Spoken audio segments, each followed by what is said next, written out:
Demon slayer का infinity castle आप सबने देखा होगा, जिसमें जेनित्सु और इनोस्के ने मूवी की वाइब ही बदल दी। हर हसीरा की अपनी एक बैक स्टोरी होती है, जैसे जेनित्सु का रिवेंज। लेकिन अभी तक इनोस्के का असली रिवेंज किसी को डिटेल में पता ही नहीं है। दरअसल अपर मून 2 डोमा ही वो डीमन है जिसने शिनोबी कोचो को मारा था और उसी ने ही इनोस्के की माँ को भी मार दिया था। इसीलिए अगले फाइनल आर्क मूवी में हमें इनोस्के और डोमा के बीच में एक धमाकेदार फेस ऑफ देखने को मिल सकता है। और हाँ, वीडियो शुरू करने से पहले चैनल को सब्सक्राइब करना ना भूलना, वीडियो को लाइक करो और कमेंट सेक्शन में बताओ आपका फेवरेट हसीरा कौन है। ये कहानी है हमारे सबका फेवरेट कैरेक्टर इनोस्के, जिसके फनी डायलॉग के सब दीवाने हैं। जैसे कि हसीरा ट्रेनिंग में वो एक डायलॉग बोलता है ना, मैं हूँ पहाड़ों का राजा, तुमसे मिलकर अच्छा लगा त्योहारों के। इनोस्के की माँ का नाम था कोतोहा हसीबिरा। कोतोहा एक सिंपल और काइंड वुमन थी, लेकिन उसकी शादी एक ऐसे आदमी से हुई थी जो बहुत ही अब्यूजिव था।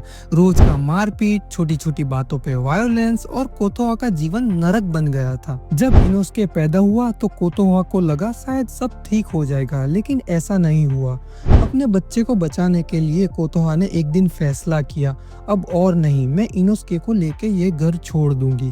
और फिर एक दिन वो अपने छोटे बच्चे इनोस्के को घोड़े में उठाकर भाग गई। भागते भागते वो पहुंच गई एक जगह जहां एक बड़ा सा कल्ट चलता था। उस कल्ट का लीडर था एक हैंडसम और शांत दिखता हुआ इंसान, जो था अपर मून 2 डोमा। कोतोहा को लगा शायद ये जगह सेफ है। लोग डोमा की पूजा करते थे, उसे भगवान मानते थे, लेकिन कोतोहा को क्या पता कि डोमा एक डीमन है और वो इंसानों को खाता है। जब कोतोहा को असली सच पता चला, उसका दिल कांप उठा। डोमा एक अपर मून 2 डीमन था जो अपने फॉलोअर को खाता था। कोतोहा ने तुरंत अपने बच्चे इनोस्के को उठाया और भाग गई, लेकिन डोमा ने उसका पीछा किया।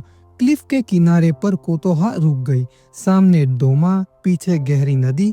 उस वक्त कोतोहा के पास एक ही चॉइस थी, अपने बच्चे की जान बचाना। उसने इनोस्के को प्यार से देखा, उसके गाल छुए और फिर उसे नदी में गिरा दिया। कोतोहा को डोमा ने तुरंत ही मार दिया, लेकिन इनोस्के को नदी के फ्लो ने बचा लिया। और हाँ, स्टोरी के मुताबिक इनोस्के को अभी तक पता ही नहीं है कि उसकी असली माँ कौन है। उसे बस यही पता है कि उसकी माँ एक बोर थी जिन्होंने उसे पाला था और बड़ा किया था। छोटा इनोस्के बहते हुए पहाड़ों और जंगल तक पहुंच गया। वहाँ एक मदर बोर ने उसको देखा और उसे अपना बच्चा मानकर पाला। इनोस्के ने अपना बचपन बोर फैमिली के साथ गुजारा। वो इंसान होते हुए भी एक जानवर की तरह जीना सीख गया। चीखना, चिल्लाना, लड़ना, ये सब उसकी फितरत बन गई। जब वो बड़ा हुआ तब किसी डीमंस ने बोर को मार दिया और इनोस्के ने अपनी माँ बोर का हेड अपने सर पहन लिया, जो आज भी उसकी आइडेंटिटी है। और हाँ, इनोस्के कैसे डिमन स्लेयर ज्वाइन किया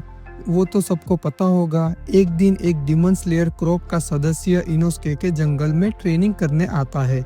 इनोस्के ने उसके साथ एक डील की, अगर तू जीत गया तो कटाना मुझे दोगे। इस तरह इनोस्के जीत जाता है और उसकी कटाना छीन लेता है, और बाद में इनोस्के डिमन स्लेयर क्रॉप को ज्वाइन कर लेता है। और हाँ, मुझे गोस्टडम तब आया कि ये बंदा, जिसको डिमन स्लेयर तक कुछ नहीं पता था, खुद अपना एक नया ब्रीथिंग स्टाइल बनाता है, बीस्ट ब्रीथिंग। ट्रेनिंग आर्क में आपने देखा होगा कि टेंगिन, तंजीरो, जेनित्सु और इनोस्के की फाइट ग्योतारू और डाकी से होती है। बहुत कम लोगों ने नोटिस किया होगा कि जब जेनित्सु गॉड लेवल फॉर्म में बहुत फास्ट मूव करता है, इनोस्के उसकी स्पीड मैच करके डाकी पे हमला करता है। ये देखकर शॉक हो जाता हूँ भाई मैं, ये बंदा जेनित्सु की स्पीड भी मैच कर सकता है, इतना पोटेंशियल है ये बंदे में। लेकिन इनोस्के अंदर से वो एक अकेला लड़का था जो सिर्फ दोस्ती और प्यार चाहता था। जब इनोस्के की मुलाकात तंजीरो और जेनित्सु से हुई, पहले तो उसने उनको राइवल माना, हर वक्त लड़ने के लिए तैयार रहता, लेकिन धीरे धीरे ये दोनों उसके सबसे अच्छे दोस्त बन गए। उन्होंने इनोस्के को दिखाया कि इंसान सिर्फ लड़ाई के लिए नहीं, बल्कि एक दूसरे के साथ देने के लिए भी होता है। इनोस्के ने अपने इमोशन को समझना सीखा और पहली बार फैमिली का मतलब महसूस किया। और अब फाइनल आर्क में जब कनाव डोमा के साथ फाइट कर रही होती है, इनोस्के कनाव को बचाने के लिए आता है।